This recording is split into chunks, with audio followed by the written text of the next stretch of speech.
दोस्तों नमस्कार। Colonel Ajay, CEO Ajay astro money group, first global astro finance digital channel से आपसे मुखातिब होता हूं। आज है 22 जुलाई सन 2025 मंगलवार। दोस्तों खबर निकल के आ रही है कि गाजा के नए इलाके पर इजराइल का भीषण हमला हुआ और 12% इलाकों पे सिमटे लगभग 21 लाख लोग। जानिए पूरी रिपोर्ट विस्तार से। दोस्तों नमस्कार। Colonel Ajay, CEO Ajay astro money group, first global astro finance digital channel से आपसे मुखातिब होता हूं।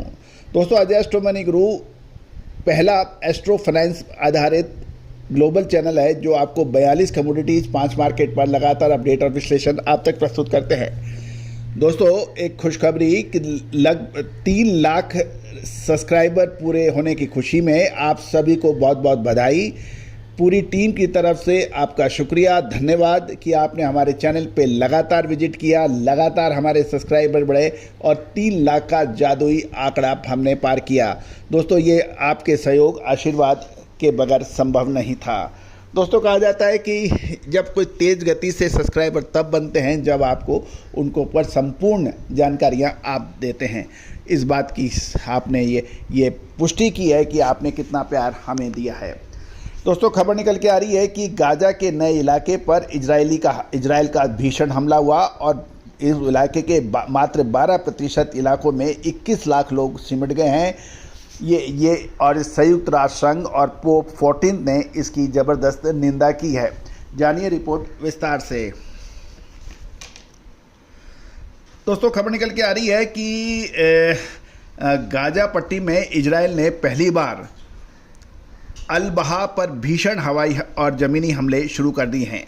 इस इलाके में ये जो विशेष इलाका है अल-बहा अभी तक युद्ध से काफ़ी हद तक बचा हुआ था और लाखों विपस्थित और फिलिस्तीनियों की शरण स्थली भी बना हुआ है। सेना ने इस क्षेत्र को 50 से 80 हज़ार लोगों को इस क्षेत्र के 50 से 80 हज़ार लोगों को भी क्षेत्र से खाली करने के आदेश दिए हैं। खबर ये निकल के आ रही है कि इजरायली सेना को ये डाउट है, यह संदेह है कि हमास ने इजराइल के बंधकों को इस इलाके में छुपा रखा है। ये माना जा रहा है कि गाजा में बंदी बनाए गए शेष 50 बंधकों में से कम 20 अभी जीवित है, ऐसा एक अनुमान लगाया जा रहा है। और अपने बंदियों को छुड़ाने के लिए ये इजराइल इस इलाकों में हमला कर रहा है जिसमें टैंक और स्नाइपर्स की गोलाबारी शामिल है। संयुक्त राष्ट्र के मानवीय मामलों के समन्वय कार्यालय की ओर से जारी एक बयान में ये कहा गया है कि इजरायली सेना के नवीनतम विस्थापन आदेश से गाजा का 87.8% क्षेत्र ऐसे आदेशों या इजरायल सैन्यकृत क्षेत्रों के तहत आ गया है जिसमें 21 लाख नागरिक गाजा पट्टी के 12% बिखरे हुए क्षेत्रों में फंस के रह गए हैं। और ये एक महत्वपूर्ण बिंदु है क्योंकि 87.8% इजरायली सैन्यकृत क्षेत्र के तहत माना जा रहा है इजराइल के अनुसार, और मात्र 12% इलाकों में 21 लाख लोग फंस गए हैं।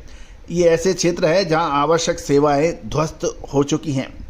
इस बीच रविवार को खाद्य सहायता पाने के इंतजार में लंबी कतारें लगी हुई हैं और फिलिस्तीनी खाद्य सहायता पाने के लिए कतारों में खड़े हैं और फिलिस्तीनियों पर इजरायली टैंक और स्नाइपर्स की भीषण गोलीबारी में 93 फिलिस्तीनी यानी 93 फिलिस्तीनी मारे गए हैं और लगभग 150 के घायल होने के समाचार मिले हैं।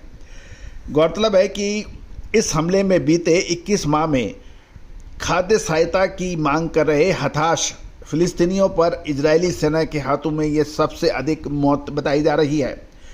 संयुक्त राष्ट्र खाद्य एजेंसी वर्ल्ड फूड प्रोग्राम के तहत कहा गया है कि रविवार को मारे गए ज़्यादातर लोग संयुक्त राष्ट्र सहायता काफिले से आटा पाने की उम्मीद से इजराइल से सटी सीमा पर बाढ़ के पास इकट्ठा हुए थे।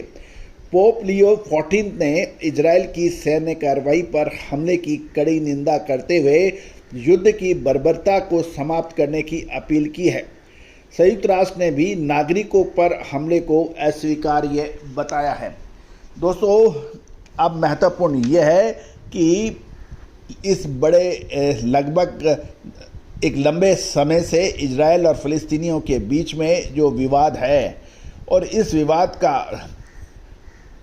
जो खामियाजा है वो निर्दोष नागरिक बनाए जा रहे हैं, चाहे इजराइल के बंधक हों, इजरायली यानी ज्यूज हों, या फिर फ़िलिस्तीन के मारे गए निर्दोष नागरिक हैं। अब समय आ गया है कि इन सब चीज़ों पर रोक लगनी चाहिए। फ़िलिस्तीनियों को भी, हमास को भी इजराइल के बंधकों को तुरंत रिहा करना चाहिए। साथ साथ इजराइल को भी इस युद्ध जैसी खतरनाक बर्बरता को पे विराम लगाना चाहिए, अन्यथा ये पूरे विश्व के लिए अशांति का कारक बन सकता है। दोस्तों, क्रिश्चियनिटी, ज्यू, ग्रीक, रोमन, यदि आप लंबा इतिहास पढ़ें, इस्लाम, ये सब यदि आप इतिहास को पढ़ेंगे तो सब एक दूसरे से इंटरकनेक्टेड हैं और बड़ी सदियों से इसमें बड़ा खून खराबा देखा गया है। अब इसके ऊपर रोक लगनी चाहिए। आपका क्या कहना है? क्या इजराइल को हमले लगातार जारी रखने चाहिए या अब मानवीय आधार के ऊपर इस पे रोक लगनी चाहिए? क्या फ़िलिस्तीनियों, क्या हमास को इजराइल के बंधकों को बगैर शर्त रिहा करना चाहिए? ये एक विचारणीय विषय है। आप अपनी राय अवश्य दीजिए कमेंट बॉक्स पे। All the very best, good luck, happy trading. Sonakshi की रसोई में आज की स्पेशल गेस्ट है मौसमी चैटर्जी जी। ये जी नहीं, मौसमी आंटी। ओके आंटी मौसमी, तो आज आप क्या बनाएंगी? मैं क्यों बनाऊं? मैं तो गेस्ट हूँ, आप बनाओ, हम खाएंगे। एक्टिंग में तो हिट हो, अब खाना बनाओ सुपर हिट। ठाट से बनाऊंगी खाना, है ना द बेस्ट एवरीडे मसाला।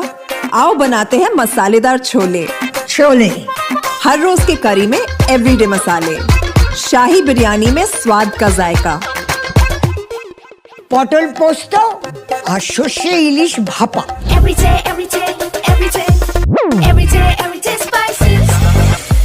साफ मसाले, खुशबू और प्योर झांझ, टेस्ट से भर दे हर जुबान पे स्वाद। एवरीडे मसाले, देश का स्वाद।